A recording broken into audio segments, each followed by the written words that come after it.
नहीं है। अब ऐसे में निशांत, ये आसान लड़ाई हो जाती है क्या बीजेपी के लिए जब कांग्रेस जीरो पर खड़ी हो जाती है आकर और लेफ्ट जीरो पर खड़ा हो जाता है आकर?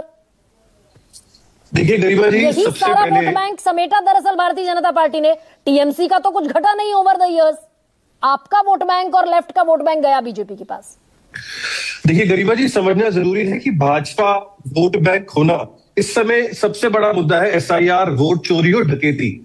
जिस दिन वोटर मैनिपुलेशन देश के सामने आएगी तो भारतीय जनता पार्टी और प्रधानमंत्री मोदी अपना चेहरा इस देश को नहीं दिखा पाएंगे। अभी शिवम जी कह रहे थे हमने रोंगिया को निकाल दिया। 76 रोंगिया निकले एसआईआर में बिहार के अंदर। 2014 से लेकर आज तक लगभग 3000 रोंगिया निकाले। जब यूपीए की सरकार थी 10 साल के अंदर लगभग 88,000 इन्फ्लेटर्स को यूपीए की सरकार ने निकाला था। शुरुआत से शुरू करते हैं, किस तरीके से ये डकैत और वोट चोर कैसे अपनी हरियाणा में, महाराष्ट्र में, बिहार में सरकार बनाते हैं। कितने घमंड से इनके प्रवक्ता टीवी चैनल बताते हैं कि नदी वहां से बह रही और जाएगी। अगर ये वोट चोरी ना करे तो इनकी जीत नहीं मुमकिन है। देखिए, सबसे पहले चेंज हुआ, प्रधानमंत्री, यूनियन मिनिस्टर और एलओपी मिलके इलेक्शन कमीशन ऑफिसर को चुनेंगे। सबसे पहले इन्होंने यहां से शुरुआत करी। उसके बाद बिहार में 14 तारीख को नतीजा आया था। डॉक्टर निशांत आनंद, मुझे बता दीजिए कि कितनी लिटिगेशंस दाखिल हुई। अरे करिए लिटिगेशंस दाखिल। आपने 35 सीटों पर महागठबंधन सिमट गया, 202 पर एनडीए जीता।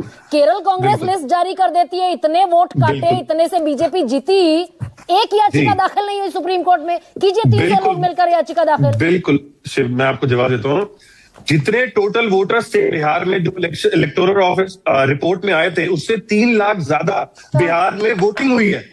पॉइंट नंबर 2, अभी तक पोस्टल वोट्स कितने डले हैं इलेक्शन कमीशन ने सार्वजनिक नहीं करे।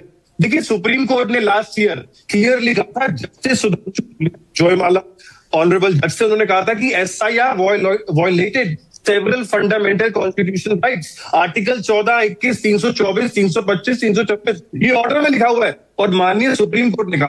देखिए, जब आपने पिछले साल हाई कोर्ट ने ऑर्डर किया कि सीईसी से आप सीसीटीवी फुटेजेस लिए, इन्होंने अमेंड कर दिया 93(2) आर्टिकल। देखिए, डिजिटल वोटर लिस्ट नहीं दे सकते, सीसीटीवी फुटेज नहीं दे सकते।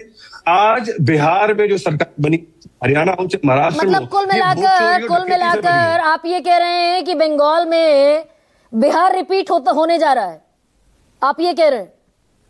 ये कह रहा हूं, पिछले 4 चुनाव आप देख लीजिए। हाँ। इस तरीके से महाराष्ट्र हो, हरियाणा हो, दिल्ली हो, कहाँ रोंगिया कि दिल्ली में कितने रोंगिया निकले? बिहार में 15 दिन बीतने का इंतजार कर रहे हैं क्या भाई? 15 दिन के भीतर आप याचिका दाखिल कर सकते हैं।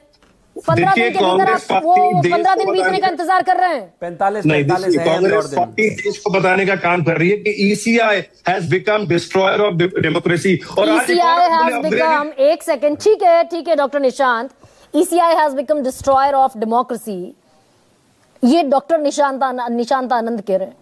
भाई, कांग्रेस का वोट बैंक सिमटते सिमटते पश्चिम बंगाल में 0 पर रह गया और ये अभी हाल फिलहाल में नहीं हुआ। ये 2011 में जब चुनाव हुए थे, तब के बाद फिर 16 में जब चुनाव हुए, 16 में भी सिमटा। तो तब से election commission of India is a destroyer of democracy. पर दरअसल हिंदू मुसलमान is not a constitutionally valid narrative. Hindu मुसलमान नहीं कर सकते, पर होता है।